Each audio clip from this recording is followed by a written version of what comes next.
말씀은 구약성경 창세기 42장 6절에서 8절까지입니다.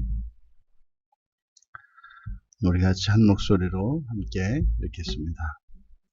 때에 요셉이 나라의 총리로서 그 땅 모든 백성에게 곡식을 팔더니 요셉의 형들이 와서 그 앞에서 땅에 엎드려 절하매 요셉이 보고 형들인 줄 아나 모르는 채 하고 엄한 소리로 그들에게 말하여 이르되 너희가 어디서 왔느냐? 그들이 이르되 곡물을 사려고 가나안에서 왔나이다. 요셉은 그의 형들을 알아보았으나 그들은 요셉을 알아보지 못하더라. 아멘. 요셉의 상처 극복 노력이라는 제목으로 말씀의 은혜를 나누고자 합니다. 우리들이 이 성경을 볼 때 종종 놓치기 쉬운 것이 그죠? 성경에 등장하는 그 인물들의 이 이야기를 마치 소설책을 읽는 것처럼, 아니 소설책을 읽는 것보다도 더 못하게 그냥 종교의 경전으로 그냥 이렇게 거기에서 옳고 그른 것, 또 해야 하는 것, 하지 말아야 하는 것, 이런 율법들을 발견하려고 하는 목적을 가지고 성경을 읽다 보면 성경에 기록된 이 사건들에 등장하는 그 인격성을 우리가 놓치기 쉽습니다. 그러면 성경을 우리가 이해할 수 없는 거예요. 지금 우리가 이제 드디어 요셉과 형들이 만나거든요. 여러분이 마치 성경에 등장하는 요셉과 같은 일을 겪었다고 한번 생각을 해보셔야 하는 거죠. 만약에 여러분들이 형들에게 죽을 뻔했고 자기를 놓고 죽일까 말까 그러다가 구덩이에 던졌다가 그리고 본인을 이제 노예로 팔아넘겼던 형들입니다. 그런 사건을 여러분들이 한번 겪어보시면 겪었다고 생각을 한다면 여러분들이 결코 그게 쉬운 문제가 아니라는 것을 알 거예요. 인간관계에서 타인에게 이렇게 모욕을 당하거나 공격을 당하더라도 그것이 오랫동안 기억에 남고 그것으로 인하여 자존심 상해하고 그것 때문에 굉장한 고통을 겪기 쉽거든요. 더더군다나 가까운 혈육으로부터 그런 일을 당했다. 쉽게 잊혀지지 않습니다. 그렇게 되는 게 아닙니다. 그러니까 지금 요셉이 그동안 우리가 이제 물론 오해도 받고 이런저런 일들을 겪었습니다만 어쨌든 이제 애굽의 총리가 되었지 않습니까? 먹고 살만하게 됐고 그 정도가 아니라 정말 세상 모든 사람들이 이렇게 우러러보는 그런 위치에 있지 않습니까? 그 요셉이 매일 밤에 잠이 들 때 또 꿈을 꾸지 않겠냐는 거죠. 꿈꾸는 요셉이 매일 형들과 아버지, 어머니가 절하는 꿈만 꾸겠습니까? 구덩이에 떨어질 때 깜짝깜짝 놀라는 그런 꿈들 꾸지 않았겠냐고. 노예로 팔려오면서 두 팔 두 다리가 꽁꽁 물려서 묶여가지고 올 때, 꿈 아닌데, 나 지금은 총리인데 하면서 잠에 깨어나고 이런 게 없었겠냐 이 말이죠. 분명히 있었겠죠. 그 요셉이 사실상 지나간 과거의 사건으로부터 아직 자유롭지 못합니다. 그리고 그것이 어떻게 극복이 되는가를 이제 성경이 보여주고 있는데, 이제 본문에서 먼저 요셉이 나라의 총리다. 그래서 총리다, 나라라고 번역되어 있는데 그냥 모든 그 땅입니다. 모든 그 땅의 총리입니다. 그 땅의 모든 백성에게 곡식을 팔았다. 여기서 이제 주권을 가지고 있다는 것을 나타내죠. 모든 땅에 모든 그 땅, 애굽이죠. 애굽의 총리였다. 그리고 그 땅의 모든 백성에게 곡식을 팔았다. 두 가지입니다. 그러니까 요셉은 주권을 가지고 있는 사람이다. 주권이니까 권력이고요. 힘입니다. 더더군다나 양식입니다. 이거를 주지 않으면 굶어 죽습니다. 절대적인 권세를 가지고 있었다는 거죠. 자, 그때 이제 요셉의 형들이 왔습니다. 이들이 온 목적은 앞에서 밝혔습니다. 기근이 심했기 때문에. 무슨 말입니까? 이제 굶어 죽게 되었다는 뜻이죠. 이제 굶어 죽게 되었기 때문에 이제 무리들 가운데 섞여서 이제 요셉 앞으로 나아온 겁니다. 지금 요셉과 형들이 헤어질 때와 정반대인 거라 아시겠죠? 이렇게 형들과 요셉이 헤어질 때는 이 생사의 주권이 형들에게 있었습니다. 죽일까 말까, 이거를 내버려 둘까 팔까 말까, 이 주권을 형들이 가지고 있었습니다. 그리고 요셉은 형들의 생각에 의해서 뭐 죽을 수도 있었고 살 수도 있었습니다. 까딱까딱 했던 운명이었죠. 근데 지금 이제 입장이 바뀌었다는 거예요. 그 요셉의 형들이 이제 그 앞에 와서 땅에 엎드려 절했다. 여기서 이제 우리가 요셉의 꿈을 떠올립니다. 아, 그대로 되었구나. 그 꿈이 성취된 것을 우리가 봅니다. 근데 요셉이 보고 형들인 줄 아나 모르는 채 했다. 그리고 엄한 소리로 그들에게 말했다. 지금 여기까지가 한 단락인데, 여기까지는 전체 7개의 동사로, 7개의 문장으로, 7개의 동사로 이루어져 있습니다. 이 요셉의 형들이 이제 아버지 야곱의 말을 듣고 식량을 구하기 위해서 애굽으로 오기까지 그들이 이제 했던 이 동작과 그것을 육으로 나타내었고, 그것이 그들을 오는 행위를 통해서 칠이된다 그랬지 않습니까? 그러니까 지금 요셉에 의해서, 그러니까 요셉이 그 식량의 주권을 쥐고 있기 때문에 요셉을 만나야지, 그리고 요셉으로부터 받아야지 비로소 이 육체의 생명을 이어갈 수 있는 곡식, 식량의 문제가 해결이 되는 거지 않습니까? 그러니까 요셉이 지금 요셉의 이러한 일들, 요셉 6절에서 7절의 중반절까지 이제 7개의 동사를 가지고 쭉 이야기를 합니다. 그들에게 엄한 소리를 말했다라고 하는 것까지. 근데 여기서 중요한 단어가 우리말 성경으로는 잘 나타나 있지 않습니다. 그냥 단순히 뭐 이렇게 딱 보니까 요셉이 이제 형들인 줄 알아봤고, 그리고 형들은 몰라봤다. 뭐 당연한 거 아니겠습니까? 뭐 얼굴을 쳐다볼 수도 없으니까. 근데 이제 알지만 모르는 척 했다.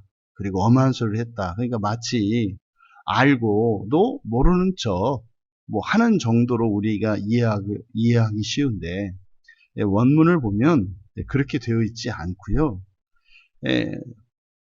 먼저 인식했다, 알아봤다. 7절에 보면 요셉이 보았다, 그리고 형들인 줄 알았다, 이렇게 되는 거예요. 다 동사가 끊깁니다. 요셉이 보았다, 그리고 형들인 줄 알았다. 여기서 이제 알았다라고 번역한 이 단어가 나카르라고 하는 말인데, 인식한다라는 뜻이에요. 알아채다, 인식하다, 이런 의미를 가지고 있는 단어인데, 여기에는 이제 사역 능동형을 써요. 그러니까 사역은 시키는 거고요. 직접 시키는 겁니다. 그러니까 뭐뭐 하게 했다, 이렇게 되는 거예요. 뭐뭐 하게 했다. 그러면 여기서 요셉이 형들인 줄 알았다라는 의미입니다만, 이거를 시켰다라고 하는 의미가 들어가 있어요. 그게 무슨 말입니까? 그러니까 여기서 이걸 이제 사역 능동형으로 동사를 썼기 때문에 그냥 알아보고 싶지 않은 거예요. 싫은 거예요. 그러니까 지금 요셉이 형들을 딱 보았을 때 형들인 줄 안 거예요. 그럼 여러분, 만약에 여러분이었다면 뭐가 떠올리겠어요? 반가움이겠습니까? 미움과 적개심이겠습니까? 당연한 미움과 적개심이에요. 나를 죽으려고 했대. 심지어는요, 두려움도 들 거예요. 순간적으로. 왜냐하면 자기가 총리가 되었지만 형들에게는 동생이거든요. 그러니까 아무리 자기가 권력을 가지고 있는 위치에 있지만 순간적으로 딱 만나게 되면 어떻게 되는 거예요? 겁을 먹고 있기 때문에 그 두려움의 공포의 대상들이거든요, 형들은. 그럼 보는 순간 어떻게 해요? 꺼려진다고요. 그런 거죠. 어렸을 때 막 그 골목대장 하던 어떤 아이가 있어요. 근데 지금은 형편없는 인간이 돼서 그냥 뭐 여기저기 구걸해서 먹고 사는 사람이 있어요. 근데 지금은요, 어마어마한 부자가 되고 권력을 가진 사람이에요. 순간적으로 딱 만나면 어떻게 돼요? 그때 과거에 있었던 그 사건 때 들었던 그 두려움과 감정이 확 올라온다고요. 순간적으로는. 그래서 정신 차리고 나면 그럴 필요가 없다는 걸 알게 되겠죠. 그러니까 지금 요셉과 형들의 이 만남이라고 하는 것은 예기치 않았던 사건이기 때문에 요셉과 형이 만났을 때는 그 헤어질 때에 그 두려움, 그 미움, 그 외로움, 그것이 순간적으로 확 올라온다 이 말이에요. 그러니까요, 보고 싶지 않고요, 부인하고 싶다고요. 이제 그것을 여기서 나타내고 있는 거예요. 형들인 줄 알았다라고 할 때 이것을 사역 능동형을 써요. 근데 지금 여기는 뒤에도 보면 8절에도 다시 한번 나오지 않습니까? 요셉은 그의 형들을 알아보았다. 예, 마찬가지입니다. 이게 사역 능동형을 다 써요. 그러니까요, 애쓰는 거예요. 애쓰는 거예요. 그냥 모른 척 하고 싶었지만 애쓰는 거예요. 그래서 힘들었지만 그리고 진짜 모른 채 하고 나몰라라 하고 그리고요, 지금 이 권력을 쥐고 있지 않습니까? 그러니까 실제로 요셉은요, 그냥 내쫓아 버리고 싶고요, 모르는 척하고 그냥 감옥에 가둬버리고 싶고요, 뭐 그런 마음인 거예요. 그런데 요셉은 애써 자신의 마음을 붙잡고 있습니다. 왜요? 혈육의 정 때문이겠죠. 혈육의 정 때문이겠죠. 그런 겁니다. 이렇게 고통을 가하는 입장은 고통을 당하는 입장과 너무나 달라요. 그러니까 형들이 고통을 가하는 입장이고 요셉이 동생으로서 고통을 당했는데, 동생으로서 만약에 고통을 이 가해자가 자신들의 잘못을 깨닫고 용서를 구하고 이런 국면이면 상황이 좀 부드럽죠. 근데 고통 당하는 쪽에서 먼저 그것을 용서하려고, 상대방이 용서를 구하지 않는데 먼저 용서를 하려고 할 때 이게 훨씬 어렵다고요. 그리고 그 일이 뜻대로 되지도 않고요. 내가 용서하려고 하지만 상대방이 사과할 용의가 없어요. 그러니까 사과하지 않는 사람을 내가 용서를 하고 싶어도, 그러니까요, 이거는 용서를 못 하는 거예요. 하고 싶어도 할 수 없는, 이게 이제 아랫사람들의 위치거든요. 그러니까 요셉이 지금 그런 상황입니다. 거기다 대고 뭐 형님들 옛날 나 요셉인데 뭐 옛날에 참 우리가 그랬죠? 이제 툭툭 털고 지냅시다. 이렇게 되는 게 아니에요. 이런 게 아니라고요. 그러니까 지금 요셉의 입장에서는요, 그냥 복수하고 싶고요, 가둬버리고 싶고요, 내쫓아 버리고 싶은 거예요. 그러니까 아는 척하고 싶지 않다 이 말이에요. 상종하고 싶지 않다 이 말이에요. 그것을 지금 나타내고 있어요. 그러니까 형들을 알았다 하는 게 그냥 알아봤다 이것이 아니라 그런 의미입니다만, 그 알아보는 그 행동, 형들인 줄 알았다고 하는 그 행동 속에는 이 요셉의 마음속에 일어난 옛날의 그 감정들, 그 두려움과 슬픔과 미움, 이것들이 막 올라왔지만 애써 그것을 참고 누르고 있었다는 것을 나타내고 있어요. 하지만 모르는 채 했다. 모르는 채 했다. 뭐 이렇게 되어 있습니다만 여기서 모르는 채 했다. 여기도 똑같은 나카르거든요. 근데 이게 이제 다른 형이에요. 이게 강조 제기형을 쓰고 있거든요. 그러니까 이 나카르라는 단어를 가지고 지금 요셉의 마음이 어떠했는지를 나타내고 있어요. 그러니까 이게 이제 우리말 성경으로는 이게 나타내기가 어렵죠. 그러니까 두 번째 우리말 성경에 모르는 채 했다라고 이 번역한 이것의 의미는 뭐냐면 강조한 거예요. 그래서 눈물을 흘리면서 이건 이제 강조하기 위해서 애써서 아주 그냥 꼭 참으면서 자신을 인식했다 이런 거예요. 그러니까 우리말 성경으로는 모르는 채 했다 이렇게 되어 있습니다만, 그러니까요, 자기 자신을 인식했다. 그러니까 형들을 알아봤지만 형들 생각하는 게 아니라 누굴 생각했다는 거예요? 나를 생각했다는 거예요. 나를. 그것을 모르는 체하고 라고 한 겁니다. 그러니까 지금 이 나카르라고 하는 단어를 가지고 이 요셉이 형들에 대하여 가지고 있었던 그 묵은 감정, 이걸 보통 우리가 상처라고 하잖아요. 그게 확 올라온 겁니다. 근데 그것을 또 상처를 확 드러낸 것은 아니고 애써 참았다는 거죠. 그것을 모르는 체하고 라고 얘기를 한 거예요. 그래서 이 나카르라고 하는 단어가 여기에 처음 등장하는 거고요. 이 단어는 여기 처음 등장하는 것은 아닌데 이 단어는 특별한 사건들에 쓰이고 있는 단어입니다. 그러니까 창세기 모세 오경에서 창세기하고 신명기에만 쓰여요. 이 단어가. 그러면 이 단어들이 사용된 곳들을 보면 매우 이 구속사에서 매우 특별한 사건들에 사용되고 있는 것을 우리가 발견할 수 있거든요. 처음 이게 등장한 곳이 창세기 27장 23절이에요. 이게 뭐냐면 아버지 이삭으로부터 장자권을 받기 위해서 야곱이 아버지를 속이잖아요. 그때 자기가 에서인 것처럼, 형 에서인 것처럼 염소털을 이제 몸에 두르고 가서 이삭이 그 염소털 가죽을 만지고 야곱을 에서로 잘못 인식하잖아요. 그때 야곱을 에서인 줄 알아보잖아요. 그때 요 단어가 나카르가 처음 사용이 돼요. 그러니까 장자권을 장자에게 상속해야 되는데 차자인 야곱을 장자로 잘못 인식했지 않습니까? 그때 인식하다라고 하는 잘못 인식한 거기에 이 단어가 사용이 되고 또 창세기 37장에 32절과 33절에서 이 야곱의 아들들 요셉의 형들이 이제 요셉을 팔아넘기고 요셉의 채색 옷에다가 동물의 피를 발라가지고 아버지 야곱을 속이잖아요.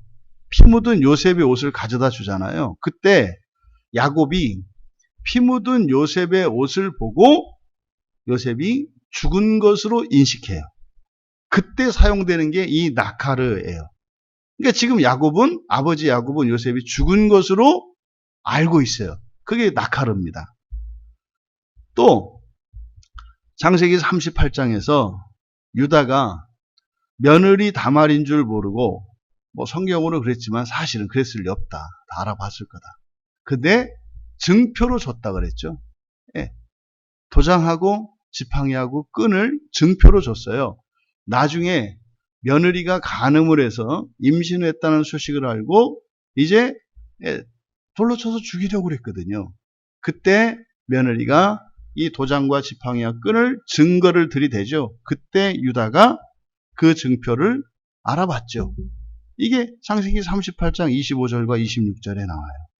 그리고 여기에서 요셉이 바로 형들을 알아봤다고 하는. 그러니까 이 나카르라고 하는 알아본다라고 하는 이 단어는 구속사에 있어서 이게 지금 주로 긍정적인 의미보단 부정적인 사건들에 사용이 돼요. 하지만 구속사에서 굉장히 중요한 사건들이죠. 그리고 이제 신명기에 가서 이제 뭐 재판을 할 때 외모를 보고 판단하지 마라. 신명기 1장 17절과 16장 19절에 사용이 됩니다. 그래서 몇 번 사용이 되지 않는 단어입니다만 특별한 의미로 사용이 된다. 그러니까 이 나카르를 가지고 지금 모세는 요셉이 지나간 그 과거의 상처를 극복하기 위해서 애쓰고 있는 것을 나타내고 있다. 그렇게 엄한 소리로 모르는 채 하고 엄한 소리로 그들에게 말했다. 여기서 이제 엄한 소리, 엄한이라고 하는 이 말은 어려운 또는 가혹한, 사나운 이런 뜻이에요. 그러니까 이거를 연기로 생각하시면 안 돼요. 그러니까 이렇게 알아보고 무슨 장난치는 것처럼 모르는 척했다 이렇게 생각하시면 안 된다 이 말이에요. 지금 요셉은요 분노가 끓어오르고 있어요. 그걸 참고 있는 겁니다. 그리고 사실은요 그냥 죽여버리고 싶고요. 그냥 내쫓아 버리고 싶은 거예요. 요셉이. 그러니까 이거를 그냥 쉽게 요셉이 이 문제를 해결했다 이렇게 뭐 잊어버리고 이렇게 생각하시면 안 된다 이 말이에요.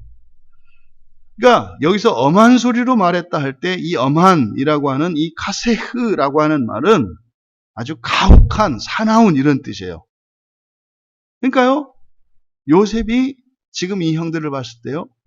지난날의 그 악행을 떠올리고 있어요. 나를 죽이려고 했던. 근데 이제는 뭐예요? 식량을 얻으러 왔고요. 이제는 뭐 식량 정도가 아니라 당장이라도 죽여버릴 수 있는 권력을 가지고 있어요. 여러분, 얼마나 이게 사실은 긴장되고 위기의 순간입니까? 요셉도 형들이 잘못은 했습니다만 형들을 죽이거나 형들에게 보복한다면 그 또한 그의 형들이 했던 것과 다르지 않은 죄를 범하는 게 되지 않습니까? 근데 요셉에게는 명분이 있죠. 당했으니까 명분이 있습니다. 그러면 이게 지금 얼마나 심각하고 위태로운 상황인가를 우리가 알 수 있다. 그래서 그렇게 아주 사나운 말로, 사나운 소리로 한 말이 뭡니까? 너희가 어디서 왔느냐? 이 말이 어떤 억양이 어떤지 아시겠죠? 이건 추상과 같은 말이에요. 너희가 어디서 왔느냐? 이거는 말입니다. 나는 너희의 죄를 알고 있어. 이 말 아니겠어요? 너희들이 나를 팔아먹었지. 나는 너희들을 알고 있어. 뭐 이런 너희의 죄를 알고 있어. 이런 의미겠죠. 근데요, 형들이요, 가나안에서 왔습니다. 곡물을 사기 위해서 가나안에서 왔습니다. 다시 한번 8절에서 요셉이 그의 형들을 알아보았다. 왜 자꾸 알아보았다는 것을 반복하고 있는지 이해가 되시죠? 왜요? 참고 있는 거예요. 참고 있는 거예요. 그래서 알아봤다라고 하는 것은 그냥 형들로 인정하고 있다는 거죠. 인정하고 싶지 않지만 형들로 인정하고 있는 거예요. 자기 자신으로 하여금 너는 동생이고 형들이잖아. 그래서 이 혈육의 정으로 이 야곱이 그 형들에 대해서 가지고 있었던 이런 악한 감정들을 누르고 있다. 반면에 그들은 그의 형들이겠죠. 요셉을 알아보지 못하더라. 이게 또 마찬가지로 형들은 어떻게 해요? 애써서 그것을 부인하는 거예요. 그러니까 알아보지 못했다는 건데 그 알아보지 못한 것을 모세는 어떻게 나타내는 거예요? 마치 알려고 하지 않은 것처럼. 알려고 하지 않은 것처럼. 딱 봤는데 요셉과 같아. 그런데요? 아니야. 그럴 리가 없어. 왜요? 그것은 떠올리기 싫은 기억이거든요. 그러니까 형들은요. 과거의 사건을 묻어버리고 싶고 덮어버리고 싶은 거예요. 근데 요셉은요. 그렇게 되질 않죠. 형들에게는 지나간 일인지 모르겠습니다만 요셉에게는 절대 그런 일이 아니죠. 하지만 이들도 어떻게 해요? 애써서 인식하지 않으려고 했다는 거예요. 범죄를 저질러서 큰 상처를 입었던 요셉과 요셉에게 큰 상처를 입은 형들이 만났습니다. 이것은 사실상 어떤 가족 안에서 이런 일이 일어났다면 이것이 화해되기가 참 어려운 상황입니다. 거의 불가능하죠. 그러면 과연 이 사건이 뭐 저절로 그냥 이렇게 해결이 되는가? 뭐 우리들이 가족관계 안에서 또 친구들이나 가까운 친구들이나 또 교회의 지체들 사이에 이런 일, 뭐 이것과 똑같지는 않더라도 뭐 돈을 띄었다든지 아니면 뭐 배신을 당했다든지 아니면 거짓말로 인해서 누명을 썼다든지 하는 이런 인간관계 속에서 마음 아픈 상처들이 있을 수가 있어요. 그거는 그냥 묵혀두고 그냥 지나갈 일인가? 그렇지 않죠. 그것은 분명히 이 관계가 회복될 때라야 그 상처를 극복한 게 되는 겁니다. 지금 6절에서 이 8절까지 나타나고 있는 이 6절에서 8절까지의 이 짧은 본문을 우리가 살펴보았는데 지금 이 상황은 어떤 상황이다? 요셉은 과거의 상처를 극복하기 위해서 굉장히 애쓰고 있는 장면이다. 끝은 몰라요. 아직까지는. 지금까지는 참고 있어요. 하지만 형들로서 인정하고 싶고 자기는 자신의 동생의 자리를 지키려고 노력하고 있다. 자기의 자리를 지키려고 합니다. 그런데 정작 그 가해자인 그 형들은 그 사건을 떠올리려고 하고 있지 않다. 이 하는 것이 우리가 오늘 살펴본 이 6절에서 8절까지의 내용입니다. 여기서 우리들이 얻을 수 있는 교훈을 생각해 본다면 이렇게 과거의 큰 상처 그리고 과거의 어떤 사건으로 인한 그 아픔을 떠올리는 일은 결코 간단하지 않습니다. 쉽지 않죠. 사실은 떠올리고 싶지 않습니다. 그래서 보통은 이렇게 큰 상처가 있으면 무의식 속으로 들어갑니다. 사람의 뇌가 그것을 생각하면 너무 고통이 크기 때문에 또 해결할 수 없기 때문에 그래서 무의식 속으로 들어갑니다. 그래서 심지어 기억을 못해요. 그런 사건이 있는지. 왜냐하면 고통이 너무 크기 때문에 마치 집에 이렇게 들어오는 전기줄이 이렇게 배전기에서 갑자기 퓨즈가 나가버리잖아요. 이제 에어컨을 막 켜고 전기 부하가 많이 걸리게 되면 지나치게 전기가 들어와서 잘못하면 불이 나지 않습니까? 그러면 회전판에서 퓨즈가 딱 차단을 시켜버린다고요. 이런 것처럼 사람에게도 안전장치가 있어요. 감정이나 또 육체의 고통이나 이런 것들이 너무 크게 되면 그것을 감각하지 못하도록 끊어버리는 장치가 있습니다. 이게 무의식이에요. 무의식으로 들어갑니다. 그럼 여러분, 그게 무의식 속으로 무의식이라고 하는 창고 속 깊은, 우리 머리에 가장 깊은 창고 속에 그냥 처박아 둔다 그래서 그게 해결이 되는가? 아니죠. 아니죠. 반드시 그것은 드러나야 합니다. 그리고 해결이 되어야 합니다. 왜요? 그것은 죄이기 때문입니다. 죄라는 것은 뭐예요? 결핍이라는 뜻이에요. 병든 것이고 상처난 것이기 때문에 반드시 고쳐야 하는 것입니다. 그래서요, 대면해야 합니다. 끌어내서 대면해야 합니다. 우리가 예수를 믿는 그리스도인이지 않습니까? 모든 것을 다 극복할 수 있습니다. 모든 것을 극복할 수 있습니다. 우리의 삶의 문제뿐만 아니라 현재의 이 삶, 미래의 삶뿐만 아니라 과거에 이미 일어난 오래된 뿌리 깊은 것이라 할지라도 이런 마음의 상처도 극복할 수 있습니다. 그런데요, 그렇게 하려면 어떻게 해야 해요? 드러내야 합니다. 드러나야 합니다.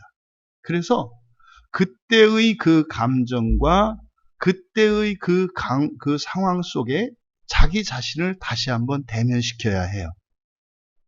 그리고 나서 그러한 상황이 되었을 때 요셉으로 보면 형들이 나를 팔아넘길 때 그리고 죽이려고 할 때 그때 느꼈던 그 두려움, 그 공포로 인한 죽임당할지도 모른다고 하는 그리고 형들로부터 버림받았다고 하는 그 지독한 그 외로움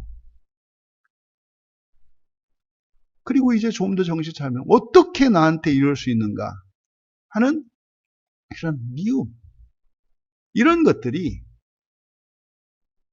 그리고 그렇게 사랑받는 아들에서 노예의 신분이 되고 죄수의 신분이 되었을 때 느꼈던 그 수치심들 이런 것들이 이제는 더 이상 그런 일을 겪는다 하더라도 그렇지 않게 될 때 비로소 이것이 극복이 된 거예요. 이게 뭡니까? 이게 회개라고요.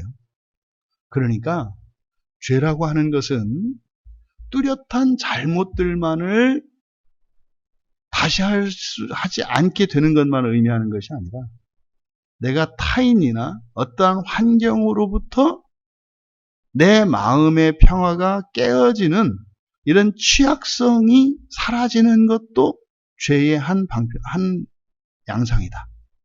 그래서 지금 요셉에게는 이렇게 형들에게 배신을 당했을 때 그런 두려움들이나 슬픔들 그런 수치심, 미움, 이것이 더 이상 자신에게 들지 않아야 돼요.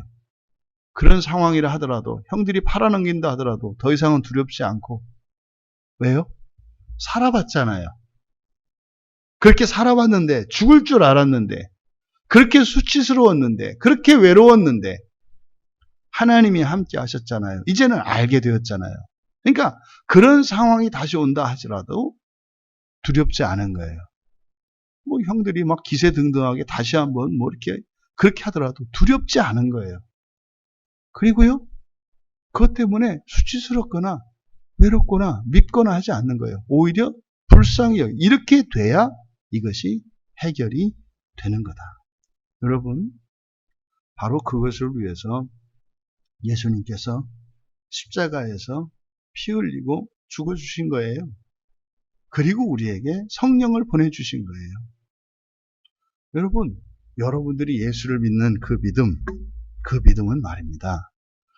현재와 과거와 미래의 모든 것을 새롭게 하시고 온전케 하시는 구원을 위한 것이었음을 잊지 마시기 바랍니다. 여러분이 살면서 겪었던 아주 사소한 것 하나까지도 완전하게 하나님께서 회복시켜 주실 것입니다. 이것이 하나님의 계획이에요, 여러분.